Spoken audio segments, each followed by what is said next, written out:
Pulsar বাইকের engine অতিরিক্ত গরম হয় বা ইঞ্জিন সিজ করে, এটা কিসের জন্য করে, এই ভিডিওটা সম্পূর্ণ দেখবেন। অবশ্যই লাইক কমেন্ট শেয়ার করবেন, কারণ আমরা প্রত্যেকটা ভিডিওতে কিছু শিক্ষণীয় বিষয় থাকে।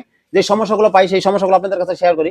আপনারা যারা বাইকার আছেন বা টেকনিশিয়ান আছেন তারা ভিডিওটা সম্পূর্ণ ফলো করবেন, কারণ এখান থেকে আপনার বাইকের একটা সমাধান আসতে পারে। এই বাইকটার ইঞ্জিনের সাউন্ডের প্রবলেম ছিল। আমরা খোলার সময় দেখি যে অয়েল স্টেইনারটা আছে, এই ফিল্টারটা প্রচুর পরিমাণ ময়লা জমা ছিল, যার জন্য আর কি ইঞ্জিনটা প্রচুর পরিমাণ গরম হইতো, প্লাস হচ্ছে গরম হলে সাউন্ড চেঞ্জ হয়ে যেত। এই সমস্যা ছিল। এখন আমরা এটা কিভাবে সমাধান করি, আমরা এটা কিভাবে চেক করি, অয়েল স্টেইনারটা আমরা ভালো করে পরিষ্কার করে নিচ্ছি।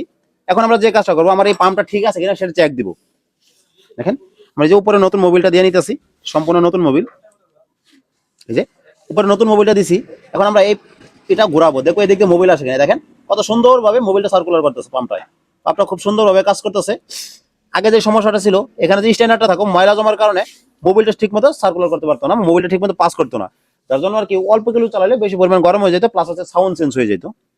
যদি এই সমস্যাগুলোর সাথে আপনাদের কোনো সমস্যা মিলে যায় আর কি, যত তাড়াতাড়ি সম্ভব আপনার এলাকার যে সবচেয়ে ভালো টেকনিশিয়ান আছে তাকে দেখাবেন এবং ছোটখাটো যে সমস্যাগুলো আছে সমাধান করে নেবেন।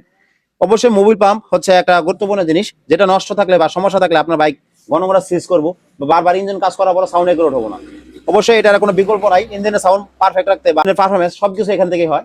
এটা যদি নষ্ট থাকে সেক্ষেত্রে কিছুদিন পর ইঞ্জিন সিজ করবো, ইঞ্জিন গরম হলে ইঞ্জিন সাউন্ড চেঞ্জ হয়ে যাবো, নানান রকম সমস্যা দেখা দিব।